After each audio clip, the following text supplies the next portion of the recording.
Mi nombre es Alejandro Valente, soy supervisor de efectos visuales. Hace 12 años que trabajo en la industria. Empecé trabajando primero 12 años en televisión y después hice el salto al cine por una oportunidad que me había presentado Pampa Films, la productora, que me habían llamado para una película ya por el año 2008. Y no tenía pensado, era un anhelo y quería trabajar solamente en cine y no trabajar en nada otra, no quería laburar ni en publicidad ni en televisión, quería seguir trabajando en cine por suerte y por el esfuerzo y una película fue llevando a otra y hace 12 años que trabajo de forma ininterrumpida en cine y en series. Hoy las series han inundado, ¿no?, el mercado cinematográfico, las series para las plataformas de streaming, ¿no? Y bueno, ¿y qué estudiaste? O sea, ¿cómo te formaste para este trabajo que vos tenés? Hice una carrera terciaria de dirección de cine. En ese momento tenía que elegir entre diseño, imagen y sonido de la UBA y había 2 o 3 opciones de escuelas terciarias y no quería, esto no es un buen ejemplo, no quería hacer el CBC. No, no te preocupes, ya sabemos nosotros quiénes son.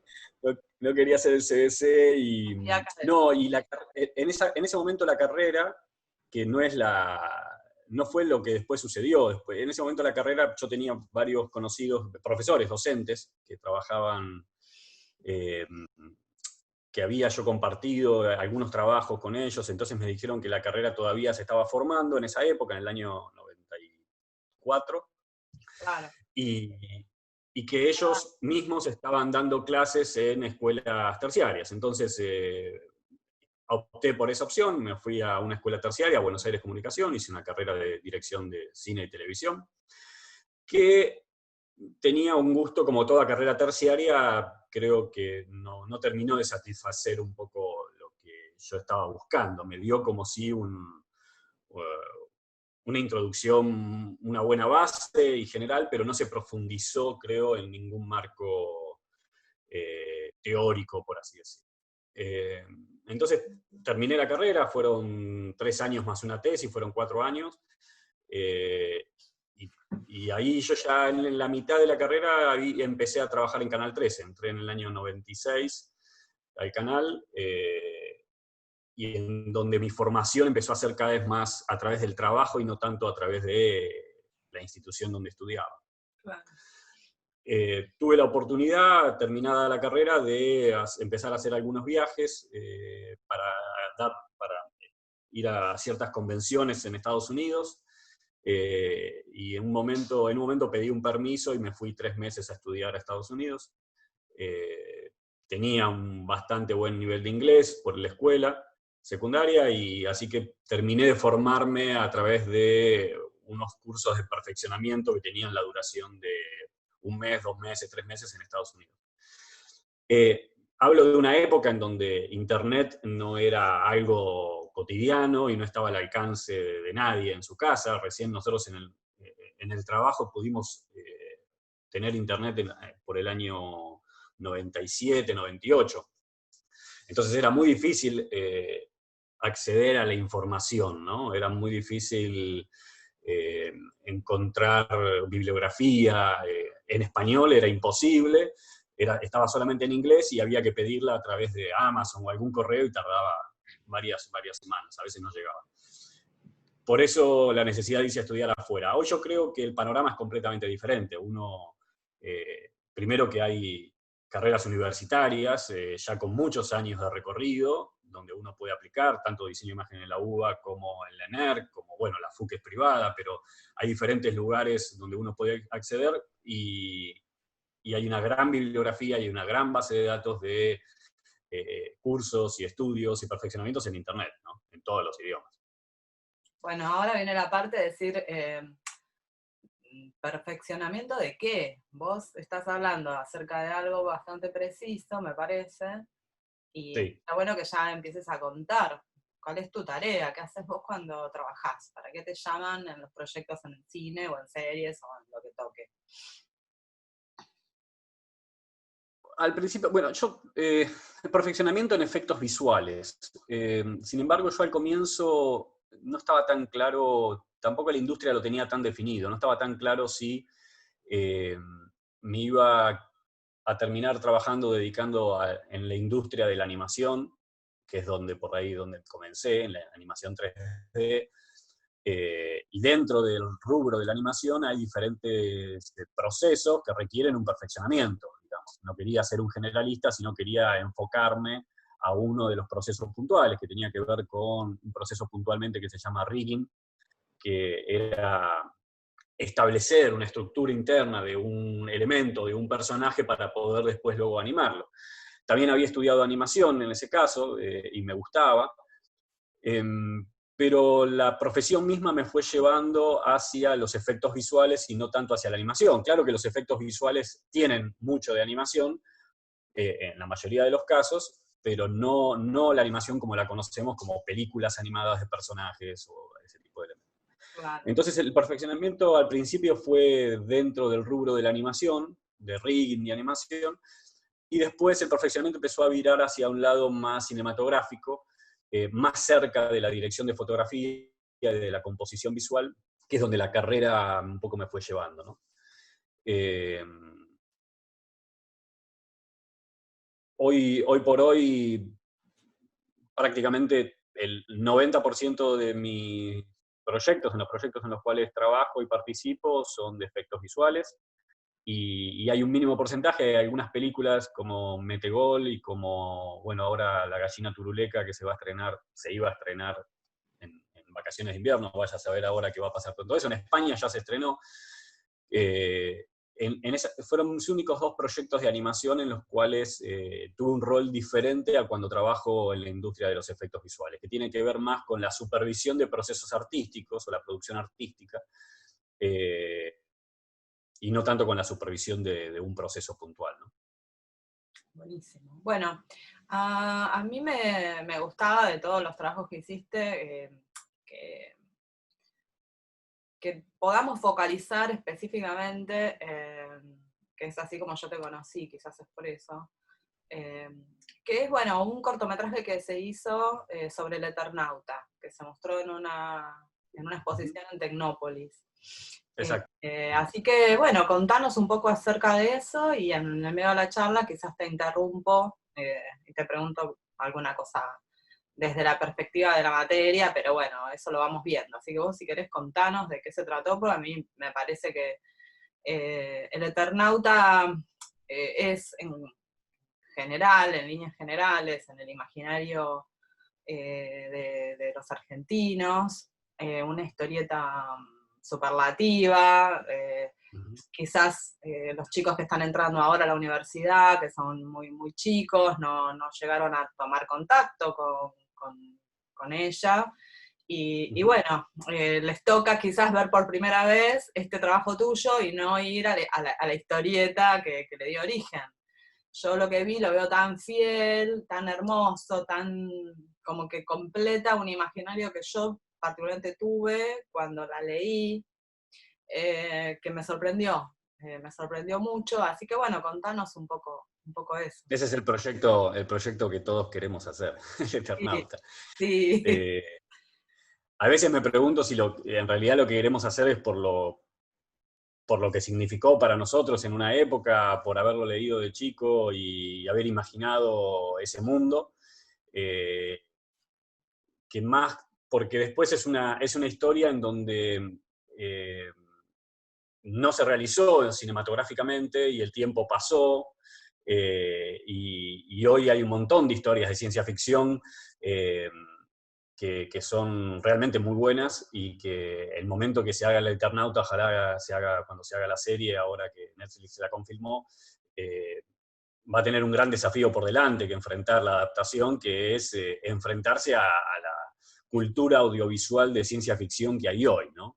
claro. Eh, pero bueno, hablando puntualmente del cortometraje, en el año 2014, yo estaba trabajando en un estudio, yo soy un supervisor independiente, pero por un proyecto puntual me había convocado un estudio de efectos visuales que se llamaba Nomad, que hoy ya no existe más, y ahí conocí grandes profesionales, muy buenos artistas y compositores, Y Nomad en ese momento tenía, a través de la productora NOS, tenía el encargo que desarrollaba contenido, la productora NOS para Tecnópolis, tenía el encargo de realizar una pieza audiovisual que iba a estar dentro de un museo que se montaba en Tecnópolis, ¿no?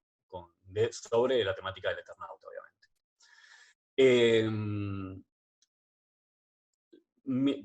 Me convocaron desde la instancia de la preproducción como un supervisor de efectos visuales, pero cuando me convocan desde esa instancia, más que de la supervisión, mi trabajo en primera instancia es más de una dirección creativa desde los efectos visuales. Es ver de qué forma los efectos pueden apoyar y colaborar a contar una mejor historia, una historia, en realidad en este caso, que era una historia de ciencia ficción, una historia más fiel a lo que los autores habían querido hacer con la historieta, ¿no? Entonces trabajamos desde la preproducción, el diseño de la pieza, iba a ser una pieza bastante acotada en tiempo. También, justo el Eternauta es una historieta en donde requiere muchísima postproducción, en donde tampoco se podía hacer una pieza mucho más larga por los costos que eso implicaba. Entonces se eligieron diferentes situaciones para representar, y básicamente la pieza la armamos o la separamos en dos momentos. Un momento que iba a involucrar rodaje, un momento que iba a ser más similar a lo que estamos acostumbrados, íbamos a ir a filmar, íbamos a trabajar sobre efectos, sobre el registro de imagen filmado, y también en la postproducción de fotos que nos iban a permitir a nosotros crear un punto de vista de aquella época como si se lo hubiéramos filmado. Pero en realidad el material por el cual partimos de inicio eran fotografías. Yo voy a intentar acá mostrarles algo de todo eso, a ver si esto está en internet, así que se puede ver cuando quieran. La primera parte tenía que ver con esta historia. En realidad se iba intercalando en el montaje, pero lo primero tenía que ver con esta historia del personaje dentro de un lugar en plena situación de invasión de la historia. Y el primer desafío que teníamos que enfrentar en ese momento era lograr una Buenos Aires de aquella época y completamente intervenida, nevada, ¿no? Por esta nieve radioactiva. Y entonces teníamos que encontrar una locación que representara un poco la arquitectura de la época, tener que cuidar que los elementos actuales no estén presentes. Acá hay una foto del proceso en el rodaje, del backstage, donde claramente ven que la parte de arriba se utilizó el regimiento de granaderos a caballo de Palermo, que está ahí en Luis María Campo. Y la parte de abajo es la estación Plaza de Mayo, en Avenida de Mayo. Zonas de una arquitectura muy antigua, entonces no servía estéticamente, pero había que tener cierto cuidado porque había elementos. Acá vas a ver que hay unos compresores de aires acondicionados que son muy actuales y que no deberían estar. Entonces ese tipo de elementos, igual que en la calle, cuando vamos a filmar a la calle, hay un montón de situaciones hay un montón de elementos que nos aparecen que siempre nosotros tenemos que terminar borrando. El primer desafío grande que teníamos era generar esta Buenos Aires totalmente nevada. Entonces, lo que definimos en esta instancia de preproducción, donde se define cómo vamos a trabajar creativamente con los efectos, era establecer de que los elementos que estaban cerca de cámara y el camino o el lugar por donde el personaje protagonista iba a pisar y tener contacto, lo iba a hacer con una nieve real. En realidad no es nieve, es un tipo de sal especial que a cámara daba como nieve, para después nosotros poder completar el resto del entorno con nieve a través de postproducción, de una técnica puntual de postproducción. Este camino que nosotros seguimos requería un trabajo bastante preciso y extenso de lo que nosotros llamamos match move y rotoscopía. El match move es el proceso que nosotros hacemos en postproducción para empatar una cámara real de rodaje con nuestra cámara virtual de postproducción. Eso nos permite a nosotros que cualquier elemento que pongamos en la escena va a estar incluido dentro de ese movimiento de cámara. Para hacer ese movimiento de match move hay que tener ciertas consideraciones.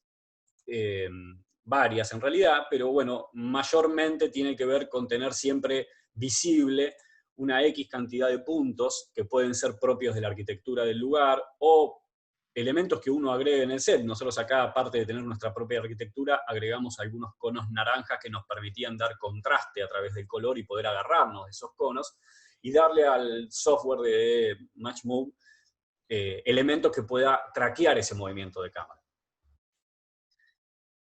Y el otro proceso bastante arduo y trabajoso es el trabajo de lo que nosotros llamamos rotoscopía. El trabajo de rotoscopía es básicamente separar, aislar elementos que están en el cuadro para poder colocar otros por detrás. Por ejemplo, en este caso, todo el fondo de Palermo fue removido, fue quitado, y toda la nieve, el asfalto que vemos, también lo quitamos agregando nieve por detrás. Para eso tuvimos que aislar todo el personaje y todo el auto del resto de la imagen. Eso básicamente es una máscara que sigue al personaje en un proceso casi cuadro a cuadro, ¿no?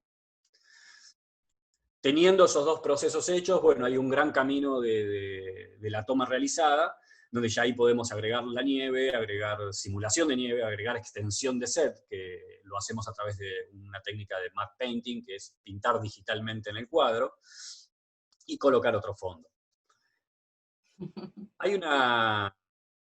Contamos con una gran ventaja, el hacer este cortometraje en blanco y negro. No es un dato menor. Sacar el factor cromático de la composición nos permite a nosotros trabajar la composición entre layers de una forma más sencilla, ¿no? Es más simple empatar valores de grises y negros que empatar todo un espectro cromático. Entonces, eso fue un elemento a favor que tuvimos. Bueno, intervienen elementos en 3D, personajes en 3D, están los personajes que...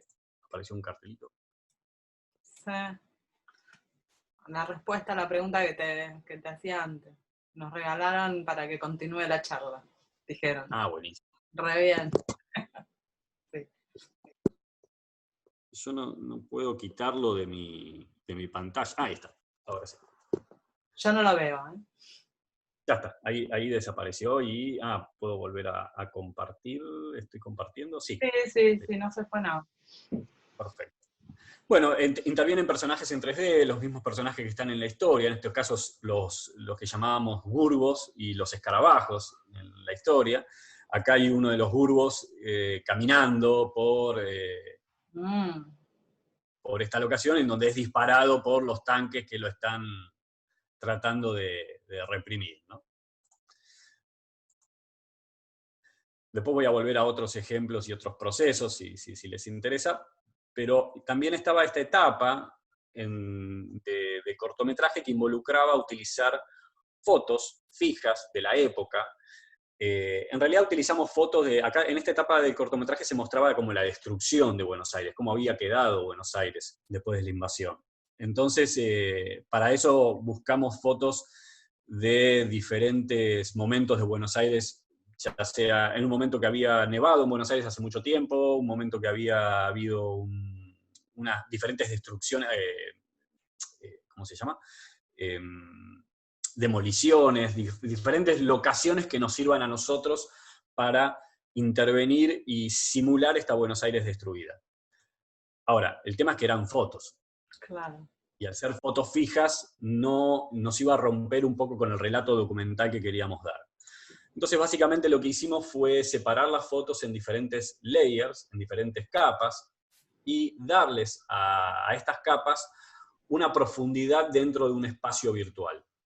Eso nos permite a nosotros colocar una cámara y entonces darle a esa cámara virtual un movimiento como si fuera una cámara en mano documental, darle un movimiento estético similar al documental y simular a través de la composición de fotos como si eso fuera una toma filmada. A la izquierda de pantalla ven una foto, la foto original, y a la derecha la composición final de lo que se logró.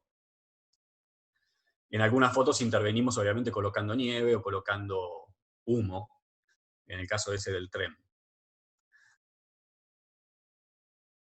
Esta es una técnica bastante utilizada y que permite en un diseño de producción de poco presupuesto hacer bastantes cosas. Es relativamente barata y económica el proceso, y evitas tener que ir a recurrir a material de archivo filmado o salir a filmar para trabajar con ese material.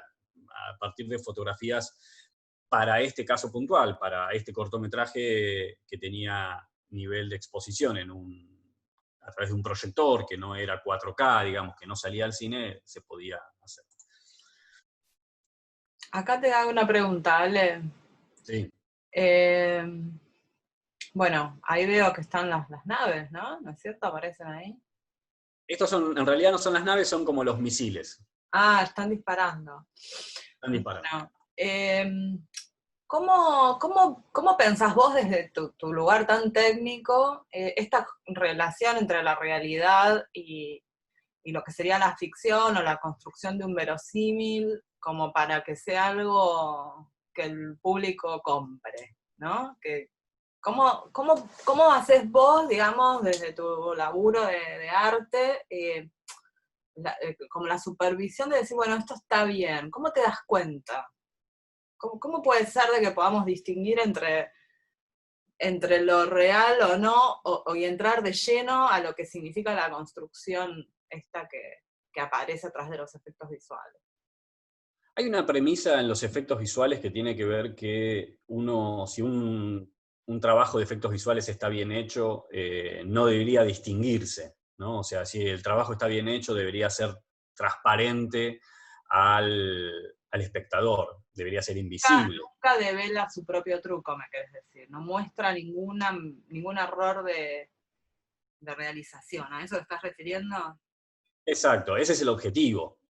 Eso es a lo que anhelamos llegar, ¿no? Después hay diferentes factores con los cuales nosotros luchamos y trabajamos para evitar que se note lo que nosotros decimos como la costura, ¿no? Hay un término en inglés que es seamless, ¿no? Que es sin costura. Nosotros deberíamos, cuando intervenimos la imagen, deberíamos hacerla de tal forma para no solamente preservar la calidad de imagen, preservar todos sus aspectos, tanto beneficios y errores, porque la imagen no es perfecta, para que lo que nosotros hayamos intervenido esté ahí dentro y esté integrado en esa imagen. Entonces hay un montón de aspectos técnicos que nosotros debemos cuidar a la hora de trabajar con la imagen cinematográfica como para que no se note. Eso es lo que nosotros anhelamos e intentamos hacer todo el tiempo, hacer el efecto invisible. Después hay un montón eso es el aspecto técnico, después hay un montón de aspectos que tienen que ver con lo artístico, que uno debe preservar, cuidar, y que hacen a la construcción de la historia. Digo, el efecto debe responder a la época en la cual está ambientado, obviamente, la historia. Debe cuidar que en la imagen no aparezcan elementos que destaquen y que uno pueda decir, eso está filmado en la actualidad. Entonces, hay mucho trabajo de borrado visual de ciertas cosas que destacan que no es de la época. Y debe acompañar toda la dirección artística de vestuario y arte en los decorados como para poder integrarse a eso, ¿no? El Ahora, trabajo del efecto visual. no, perdón. Para hacer como un Sí, señalamiento, obvio, obvio. hay como un lugar, digamos, donde hay un pacto igual con el espectador, que vos Sí. lográs, o sea, vos y las personas que se dedican a eso, el cine en general, o lo audiovisual en general, trabaja en un terreno un poco ambiguo, de qué es verdad o qué es mentira, qué es real o no. Sí, Quiere sí. decir que aparte de esto, que también es una cosa que se construyó, porque a todos nos pasa, que vemos las películas de que habíamos visto cuando éramos chicos, y ahora Sí. no lo podés creer, o sea, Me parecen horribles. claro, pero sin embargo nosotros las tomábamos como buenas, no había, bueno, quizás Sí, tal vos cual. no, a ver, capaz vos ya eras obsesivo. No, me pasa lo mismo. Me pasa no solamente cuando éramos chicos, películas de hace un par de años atrás, hoy las ves y en ese momento te parecían espectaculares y hoy las ves y decís, esto es tremendo. Nosotros en la materia trabajamos con una premisa que sitúa como a la idea de simulación como una parte esencial de lo que es el lenguaje audiovisual. O sea, entender Ajá. que en general el audiovisual en sí está más cercano a una construcción ficticia que a una construcción documental. Es polémico, si bien ahora por suerte el que trabaja documental ya empieza a asumir esta cuestión de idea, ¿sabes? Como que Sí.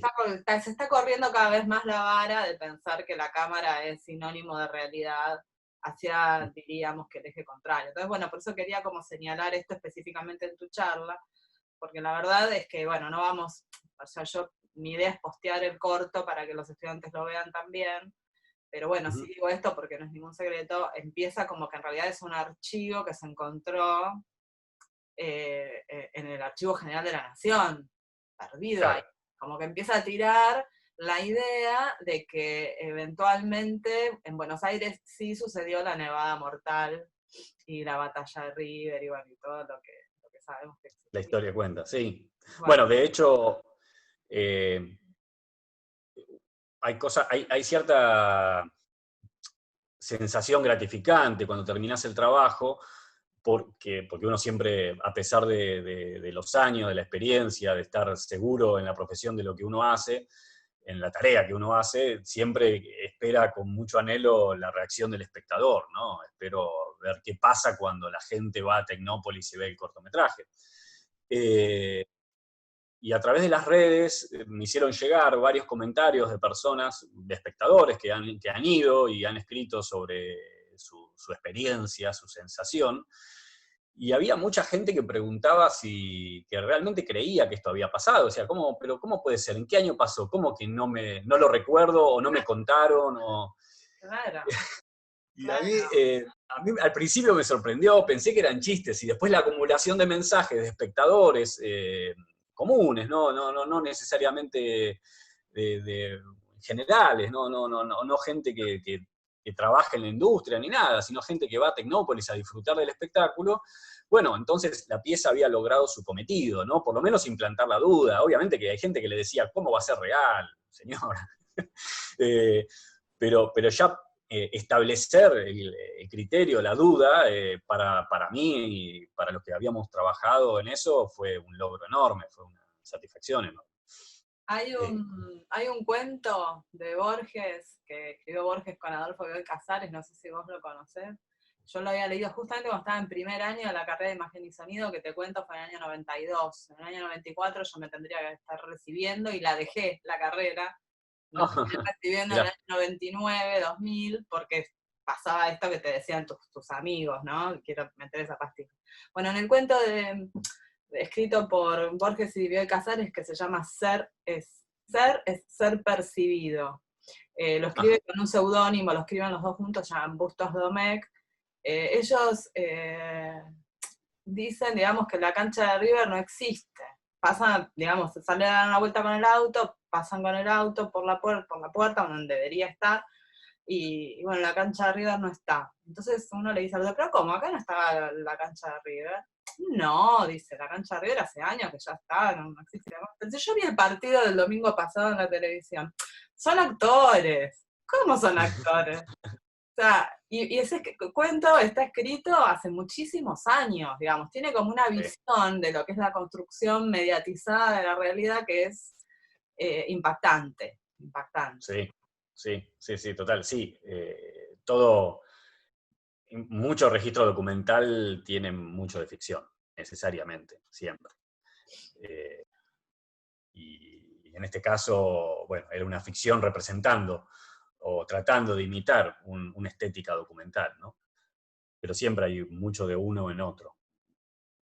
Está buenísimo eso. Y yo creo que los medios y personas como vos que trabajan específicamente haciendo esas operaciones, que pasan como que si fueran hago este gesto como una palanquita, decir ficción, realidad, ficción, realidad. O Sí, sea, sí, lo que sí. nos estuviste contando todo este tiempo, todo ese proceso es como un progresivo avance hacia una construcción de una nueva realidad, podríamos decirlo así también. Bueno, normalmente cuando vamos a filmar ficciones, y muchas veces, tanto para las películas como para las series, las ficciones están dadas, no sé, en un dormitorio, un niño sentado en una cama. Cuando vos tenés un segundo y te podés abstraer de tu trabajo y mirás lo que estás haciendo, te das cuenta que en realidad hay 80 personas trabajando con un montón de equipamiento técnico en la habitación, que posiblemente es un decorado, o si no es en una locación real, imitando una situación de luz que nosotros vemos naturalmente todas las mañanas. Y digo, ¿y por qué necesitamos todo esto? Pero porque es muy difícil captar la realidad y y poder transmitir como la sensación que uno tiene cuando uno la vive solo en su dormitorio, ¿no? O sea, la luz de la mañana filtrándose por las cortinas de la ventana, y en donde uno ve las partículas de polvo que flotan ahí y todo tiene un ambiente bastante poético, si se quiere, muy lindo estéticamente, y cuando lo querés imitar y tratar de capturar a través de una cámara de cine o de televisión, es muy difícil por las limitaciones técnicas que tiene la cámara, fundamentalmente, que no tiene el registro que tiene el ojo humano, entonces hay que apoyarlo a través de un montón de elementos técnicos, como muchísima más luz, principalmente, ¿no? Claro, está buenísimo.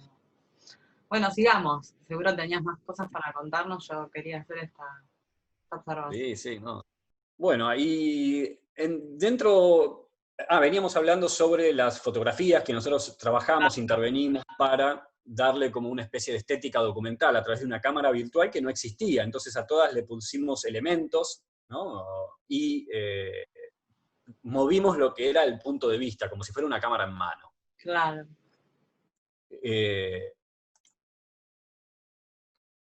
Hay bastantes ejemplos. Acá inclusive hasta hay un paneo. Para hacer este trabajo de movimiento de cámara en mano, puntualmente, hay algo que nosotros cuidamos mucho, que sucede en la realidad, que sucede cuando uno ve con sus propios ojos y sucede también cuando filma con una cámara, que es lo que se llama el paralaje. El paralaje es la diferencia que se produce en la imagen de la posición de dos elementos que están distantes, ¿no? O sea, el mejor ejemplo para entender el paralaje es cuando uno va en el auto por la ruta y mira por su ventanilla y ve que los postes de luz más cercanos o las tranqueras más cercanas de la ruta se mueven a una velocidad muy, muy rápida, mientras que el fondo, el horizonte, los molinos, las casas, las estancias, los árboles que están en el fondo van a una velocidad mucho menor. Pareciera que casi no se están moviendo. Esa diferencia que ocurre desde el sujeto hasta el horizonte es el paralaje, en definitiva. Los elementos más cercanos se mueven mucho más, se desplazan mucho más en el movimiento de una cámara que los que están lejanos, ¿no? Esto se da cuando uno tiene una cámara libre, cuando uno tiene una cámara en mano, no se da cuando una cámara está apoyada sobre un trípode y gira sobre un punto fijo, donde produce un paneo. El paneo no tiene paralaje, básicamente lo pueden probar con un celular, si quieren, es como bastante sencillo. Bueno, pero para nosotros, lograr un paralaje en las fotos era fundamental para que realmente pareciera que hay un movimiento, una cámara real en ese lugar. Entonces, es bastante sutil, pero la diferenciación de los elementos por capas, proyectadas en un ambiente 3D, nos permitía generar esa sensación de paralaje, en donde los elementos que estaban más cercanos se movían más de lo que estaban lejanos. Claro. Perfecto. Bueno, el caso este de la ventana es muy, muy claro, ¿no? O sea, en donde la ventana se mueve mucho más y recorre el fondo y se van acortando las distancias entre los diferentes elementos. Para nosotros algo importante en la composición de los efectos visuales es la iluminación. El trabajo básicamente del supervisor en el set es relevar toda la información que el set dispone, relevar toda la información técnica que la cámara nos da y también poder obtener referencias concretas de iluminación en ese momento para después poder empatarla con los elementos que uno va a colocar en postproducción. Una técnica ya bastante conocida que se generó allá por el año 2000 y que hoy es de uso común en casi todas las producciones audiovisuales, es esta esfera cromada que ustedes ven acá. Esto ya tiene muchos años, hoy ya inclusive se utilizan otras esferas, pero la base sigue siendo la misma. Esta esfera cromada que ustedes ven acá es una esfera que genera una imagen un reflejo 360 grados del entorno y que nos permite visualizar todas las fuentes de luz que hay en ese lugar. ¿Cómo nos permite hacer eso? Porque logramos una imagen que se llama HDR, que en inglés significa High Dynamic Range, una imagen de alto rango dinámico. Básicamente el proceso es bastante sencillo. Sacamos en un rango, todo el rango de exposición, toda la latitud que nuestra cámara nos permite, en donde vamos variando esa exposición en un stop, siempre fijo y constante. Entonces sacamos esta foto en ese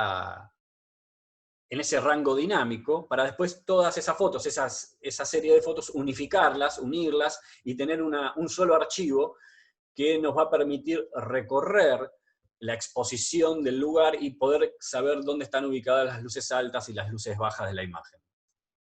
Esa técnica nos permite llevar, a través de este archivo HDR, la iluminación a una etapa de postproducción y terminar de lograr de empatar la luz real del set y componer elementos en estos lugares como si estuviesen recibiendo la misma luz, ¿no? Qué bueno.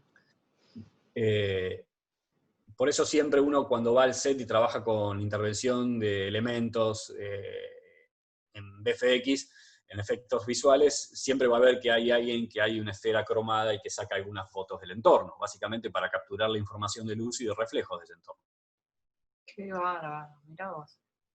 Yo acá tengo un video que un poco, bueno, acá hay un desglose de los elementos de los personajes 3D que hemos desarrollado, pero acá hay un video un poco que resume un poco todo el proceso, en donde combina el trabajo que hicimos con el material filmado y con todos los procesos de postproducción que vinieron luego sobre ese mismo material, ¿no?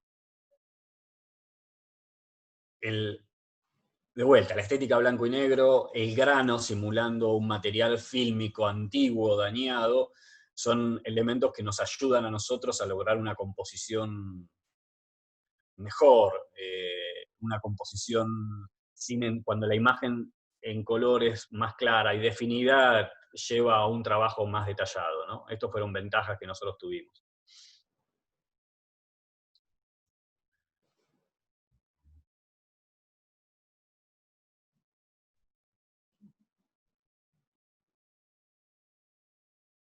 Los diferentes procesos que una imagen tuvo por encima para lograr la imagen final.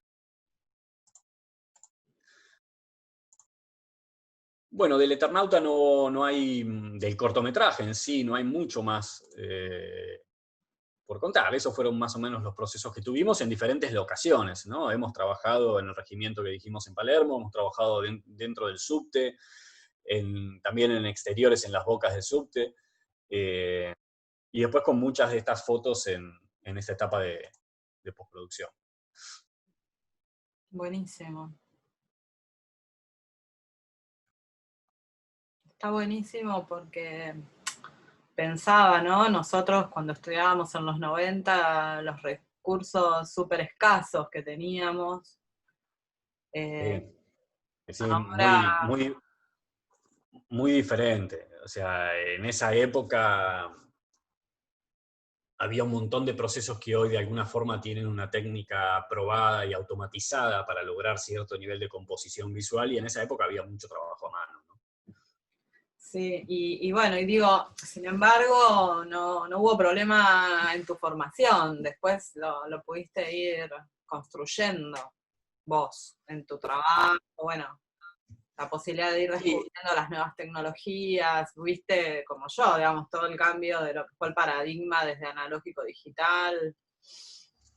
completamente. Ese fue un gran salto que trajo un montón de ventajas a la hora de trabajar con el material y disponer del material. Lo democratizó mucho, ¿no? Estaba al alcance de todos, y también trajo ciertos cambios en la industria casi diría vicios, en algunos casos, en donde también se le ha perdido un poco el respeto a ese material, ¿no? Entonces hay que tratar de constantemente cuidarlo y preservarlo para no deteriorar, ¿no? cualquiera hoy puede acceder a un material filmado en un set, en una cámara profesional de cine, colocarlo en su computadora, en su notebook, y trabajarlo de una forma incorrecta que hace que después ese material no se vea como debería verse en una pantalla grande, ¿no? Claro. Sí, sí, no, más que nada, digamos, yo lo que siempre defiendo, porque uno tiene que dar clases, ¿no? Ya no siendo ingenuo en relación a lo que es la tecnología. Nosotros No, planteamos no. que en general, esto que hablábamos antes, de la construcción de realidad, la simulación, la idea de poder hacer una representación, va ligada a la tecnología. O sea, nuestra disciplina, si bien hay verdad que ha habido experiencias en el precine, incluso antes, de cosas que traten de trabajar con la fantasmagoría, con la idea de lo onírico y la construcción, es recién a partir de que existe la posibilidad real de que alguien pueda grabar, en principio con las primeras cámaras de cine, ahora con los teléfonos, eso es como el eje, ¿no? Entonces, en realidad nosotros no enseñamos una técnica. Nuestra asignatura más vale piensa el espacio, el tiempo, la idea de medio, la idea de representación, la posibilidad de trabajar desde el dibujo, desde la idea, hasta luego ver cómo eso yo lo puedo resolver, ¿viste? Como una cosa, bueno, es diseño, es más proyectual, pero bueno, yo te escucho y digo, verifica la hipótesis en algún sentido, porque vos Sí. estudiaste en un momento donde no es que a vos esto te lo explicaron cómo se hace. Lo digo porque en este No, momento, en un no. contexto de pandemia, donde quizás estamos como en peor que en los 90, digamos, en algún sentido, porque en los 90 íbamos a la facultad y no teníamos la tecnología, ¿no? Sí. Ahora tenemos la tecnología, pero la tecnología sola no garantiza que yo voy a poder utilizarla como la necesito utilizar.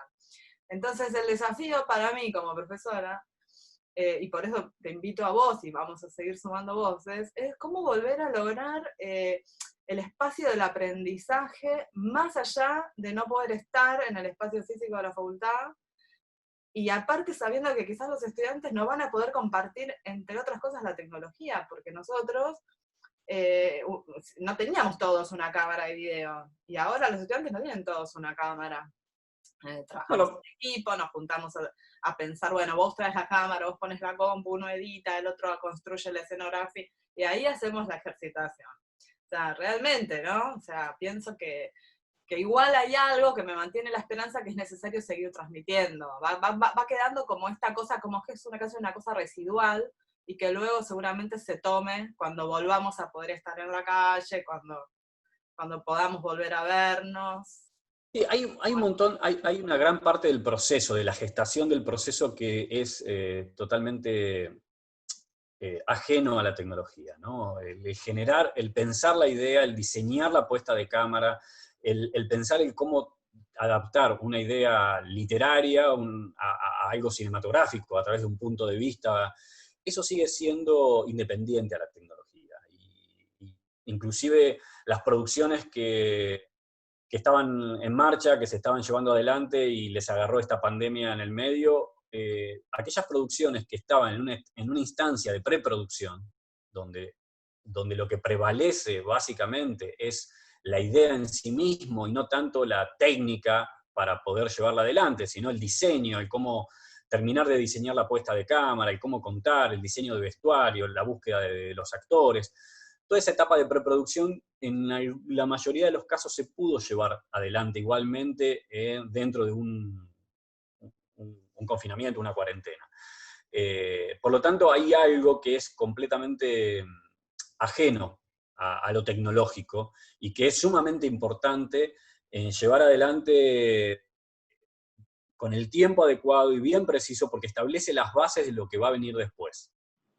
Y Claro. se nota mucho en las piezas audiovisuales una etapa de preproducción que no fue realizada con la solidez suficiente. Se nota muchísimo.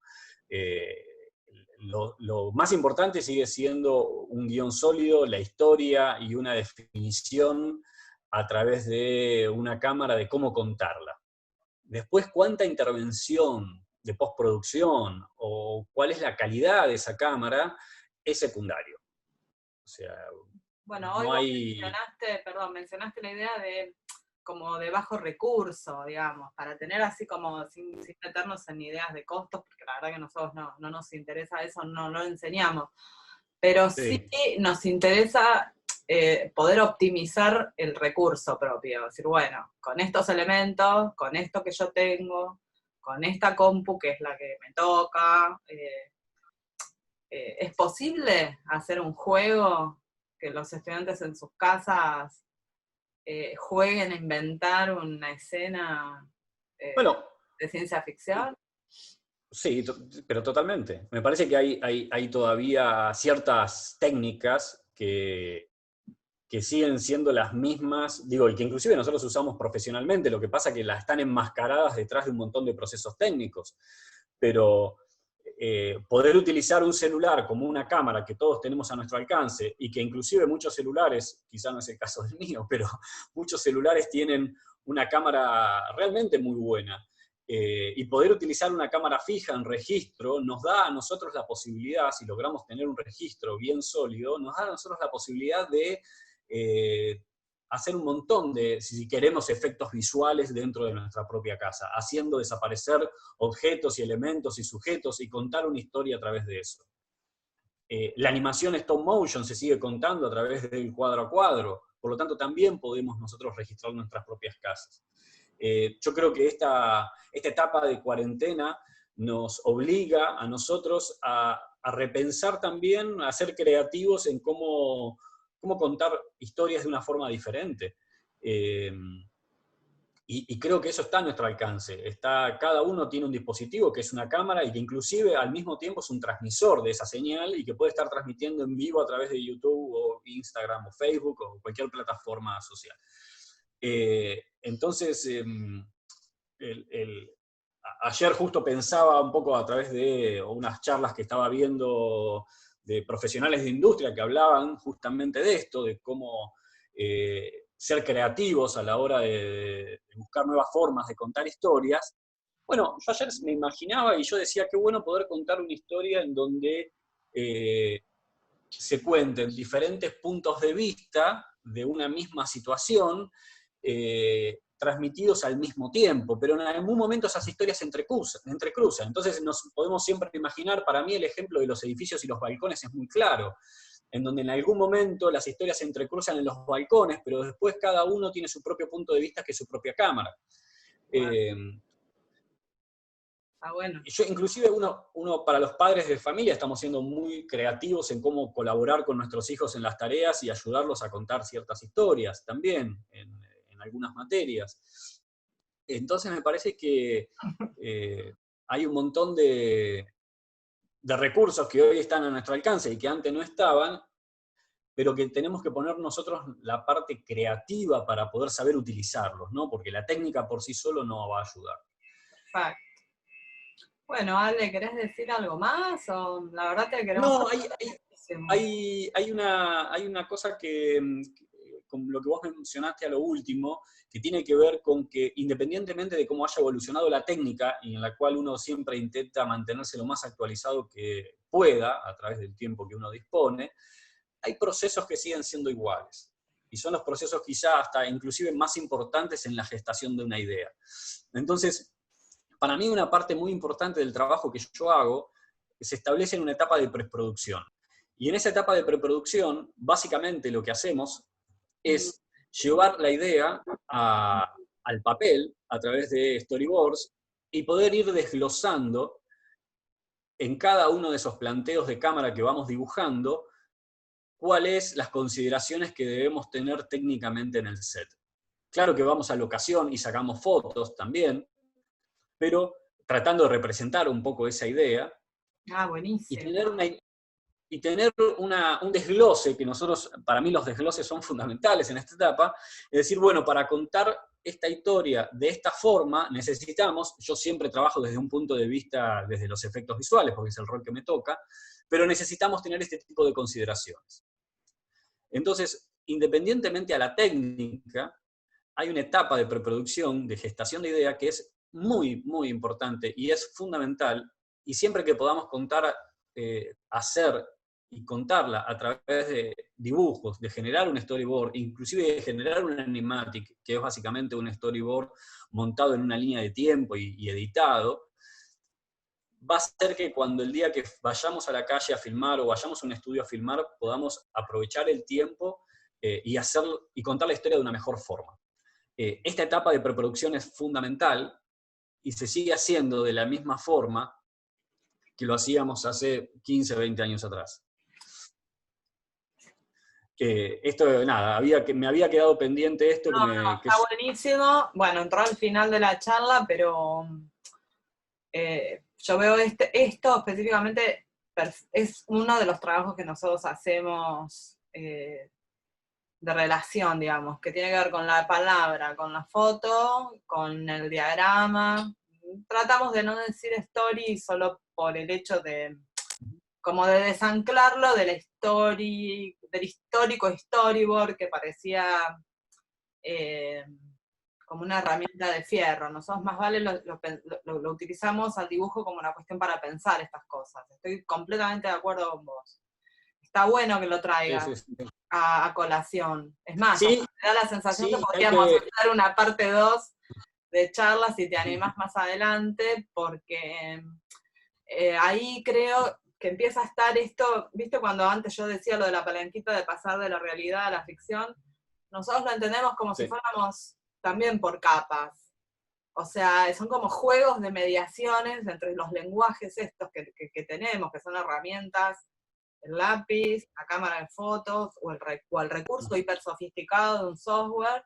En realidad empiezan a hacer cosas que manipulan los mismos elementos. Entonces, en darnos cuenta, o sea, creo yo, el trabajo del diseñador tiene que ver con entender cuál es el más pertinente en cada caso. O sea, por eso no es que toda la ilusión debe ser utilizar lo más sofisticado. A veces la pequeña herramienta puede ser también una herramienta útil. Mira, te voy a decir dos cosas. Una, hay que perderle el respeto a lo que nosotros llamamos me parece que no estoy conectado. Sí, dijo que estaba débil, pero se escucha, se escucha. Ahí está. Hay que perder el respeto a lo que nosotros llamamos al storyboard. Hay que tratar de modificarlo y de trabajarlo y de redibujarlo todas las veces que sea necesario. No tiene que ser un dibujo lindo que queremos colgar en la pared como la típica recuerdo de filmación. El storyboard tiene que ser una pieza viva que todos tenemos que participar y dibujarla por más que no sepamos dibujar. Y no solamente el story, yo inclusive para una película que todavía no, que se iba a estrenar en marzo de este año y quedó ahora suspendida, que es la película Corazón Loco de Marcos Carnevale, que protagoniza Adrián Suar. En un momento de la película hay un choque, hay un accidente. Y ese choque había que producirlo y no contaba, yo no sabía bien cómo dibujarlo. Yo sé dibujar, pero no soy un gran dibujante, entonces me costaba armar bien las perspectivas. Y para que veas que en industrias totalmente profesionalizadas, de todas formas, cualquier elemento y cualquier herramienta es válida para contar una historia. Entonces, básicamente lo que hice fue esto. Que es una vergüenza que yo muestre esto. Pero básicamente lo que hice fue montar fotos con los autitos de mi hijo. Es buenísimo. Para contar la historia. Esto yo lo hice para una película industrial argentina, muy grande, con un gran presupuesto, pero me pareció que era la mejor forma de mostrar a través de una cámara de un celular que simula una cámara de cine, porque tiene el puesto el lente que nosotros después utilizamos, de cómo este camión embestía a este auto. Claro. Hoy, esta escena, el día que la vean en el cine, yo no la puedo mostrar por derechos de confidencialidad, pero el día que la vean en el cine, la van a ver exactamente igual que la acabo de mostrar ahí. Muy bueno, muy bueno. Me encanta cerrar así porque nos llevó a eso de, bueno, a ver qué puedo hacer en casa. Totalmente. Yo juego mucho con los juguetes y muñequitos para pensar una historia. Yo también. Pero bueno, yo juego en serio, no lo uso para nada profesional. Está Vos tenés todo un decorado para atrás armar todo un western completo. Estos son mis juguetes, sí. Sí, a mí te digo, lo que más me enamora de la disciplina que hemos elegido es justamente la parte lúdica, la parte que se aleja de la realidad a conciencia, ¿eh? No, Sí, eh, sí, sí, sí, obvio, obvio. o sea, saber que estamos jugando. Me parece que saber es lo importante. Cuando uno sabe que está jugando, juega tranquilo y ya está. Totalmente, totalmente. Bueno, Ale, la verdad, no sé, vuelvo a decir, ¿querés decir algo más? Porque te dije antes eso y tiraste una bomba que yo ya no te quiero invitar otra vez. Eh, y si no, te agradecemos muchísimo. Te cuento que estamos en un periodo de acompañamiento académico, las clases aún no han empezado. Se está trabajando para la construcción de la virtualidad, pero bueno, después de todo lo que hemos hablado, creo que las que nos ven o nos escuchan van a entender algunos aspectos de la dificultad, porque a veces parece que todo lo que se enseña en la escuela o en la universidad es 100% transmisible a la virtualidad, y ya vimos que hay que utilizar un montón de recursos para poder llegar o Sí, intentar llegar de una manera similar a la que llegábamos en los talleres. totalmente. Sí, Así sí, no que es bueno, sencillo. por ahora lo vamos a ver así, y queda abierta una invitación para que quizás después, cuando estemos en la cursada previamente dicha, quizás puedas tener un intercambio con los estudiantes y te puedan hacer preguntas, si te animás. Me animo sin problema, espero estar mejor preparado que hoy inclusive. Así Ah, bueno, que sí, para claro. mí salió divino y te agradezco mucho la generosidad y el tiempo. Por favor, a vos, Vero, muchísimas Acá, gracias. Gracias. chao. Chau.